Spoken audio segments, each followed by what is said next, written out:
10 വർഷത്തിനിടെ 10 ലക്ഷം തൊഴിലവസരവുമായി കേന്ദ്ര സർക്കാരിന്റെ വമ്പൻ പദ്ധതി എത്തുന്നു. രാജ്യത്തെ ഏറ്റവും ആഴമേറിയ തുറമുഖങ്ങളിലൊന്ന്. കേന്ദ്ര സർക്കാർ പാൽഘർ ജില്ലയിൽ നിർമ്മാണത്തിന് അനുമതി നൽകിയിരിക്കുന്ന വാഡ്വൻ തുറമുഖ പദ്ധതിയെ പറ്റിയാണ് ഇപ്പോൾ പറഞ്ഞത്. മഹാരാഷ്ട്രയുടെ വടക്കു പടിഞ്ഞാറൻ അതിർത്തിയിൽ ഗുജറാത്തിന് തൊട്ടടുത്ത് ഡെഹാണു താലൂക്കിലാണ് വാഡ്വൻ തുറമുഖ പദ്ധതി വരുന്നത്. 76,200 കോടി രൂപയാണ് ഇതിന്റെ നിർമ്മാണ ചെലവ്. മൂന്നാം മോദി സർക്കാരിന്റെ ആദ്യ മന്ത്രിസഭാ യോഗമാണ് ഈ പദ്ധതിക്ക് ഇപ്പോൾ പച്ചക്കൊടി കാട്ടിയത്.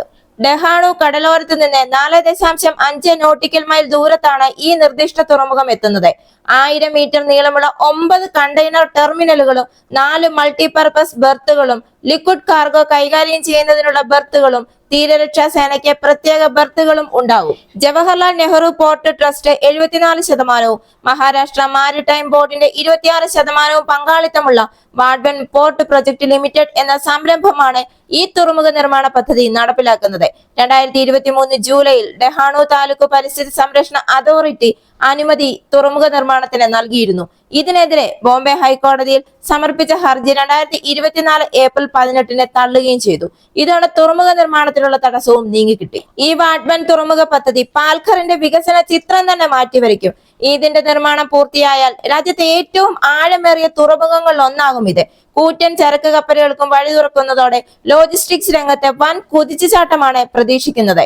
മഹാരാഷ്ട്ര, ഗുജറാത്ത്, മധ്യപ്രദേശ്, കർണാടക സംസ്ഥാനങ്ങളിലെ വ്യവസായ മേഖലകളിലെ ചരക്ക് കയറ്റി ഇറക്കുമതിയിൽ വലിയ പങ്ക് വാഡ്വനിലേക്ക് എത്തും. ഈ പുതിയ തുറമുഖം സ്ഥാപിതമായാൽ റിയൽ എസ്റ്റേറ്റ് മേഖലയിലും ഇതര വ്യാപാര വ്യവസായങ്ങളും വൻ മുന്നേറ്റം ഉണ്ടാവും. പാൽഘറിനൊപ്പം ഗുജറാത്തിന്റെ തെക്കു പടിഞ്ഞാറൻ മേഖലയിലും വികസനത്തിന് വഴി തെളിയും. എന്നാൽ ഈ പദ്ധതിക്കെതിരെ ഈ ജില്ലയിലെ മത്സ്യത്തൊഴിലാളികൾ കടുത്ത പ്രതിഷേധമാണ് അറിയിച്ചിരിക്കുന്നത്. എന്നാൽ പാൽഘർ ജില്ലയിലെ മത്സ്യത്തൊഴിലാളികളുടെ കടുത്ത പ്രതിഷേധത്തെ അവഗണിച്ചുകൊണ്ടാണ് വാഡ്വൻ തുറമുഖ പദ്ധതി നടപ്പാക്കുന്നത്. ഏറ്റവും സമ്പന്നമായ മത്സ്യസമ്പത്തുള്ള മേഖലകളിൽ ഒന്നിലാണ് ഈ തുറമുഖം വരുന്നത്. അതായത് ഈ തുറമുഖ പദ്ധതി നിലവിൽ വരികയാണെങ്കിൽ ആയിരക്കണക്കിന് മത്സ്യത്തൊഴിലാളികളുടെ വരുമാനം നിലയ്ക്കാൻ ഈ പദ്ധതി കാരണമാകുമെന്നാണ് മത്സ്യത്തൊഴിലാളി സംഘടനകൾ ചൂണ്ടിക്കാട്ടുന്നത്. അതായത് ഭയന്തറിലെ ഉത്തൻ പാൽഘർ ജില്ലയിലെ വസായ്, നൈഗവ്, അർണാല, സാത്പാട്ടി, ഡഹാണു എന്നീ തീരദേശങ്ങളിലെ ആയിരക്കണക്കിന് മത്സ്യത്തൊഴിലാളികളുടെ വരുമാനമാണ് ഈ പദ്ധതി മൂലം നിലയ്ക്കാൻ പോകുന്നത്.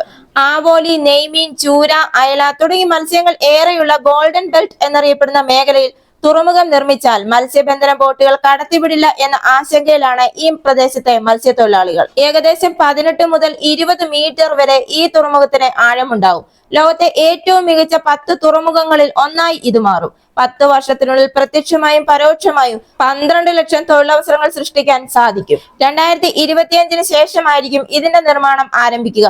അതിനു മുൻപേ അപ്രോച്ച് റോഡുകളും അടക്കമുള്ള സൗകര്യങ്ങൾ ഒരുക്കും. ദേശീയപാതയും റെയിൽപാതയുമായി തുറമുഖ പദ്ധതി പ്രദേശത്തെ ബന്ധിപ്പിക്കും.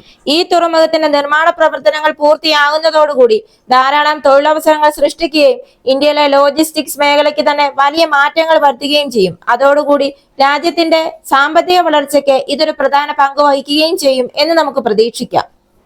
ഈ വീഡിയോ നിങ്ങൾക്ക് ഇഷ്ടമായെങ്കിൽ മറക്കാതെ തന്നെ ഈ ചാനൽ ഒന്ന് സബ്സ്ക്രൈബ് ചെയ്യുക. അടുത്ത വീഡിയോയുമായി വീണ്ടും കാണാം.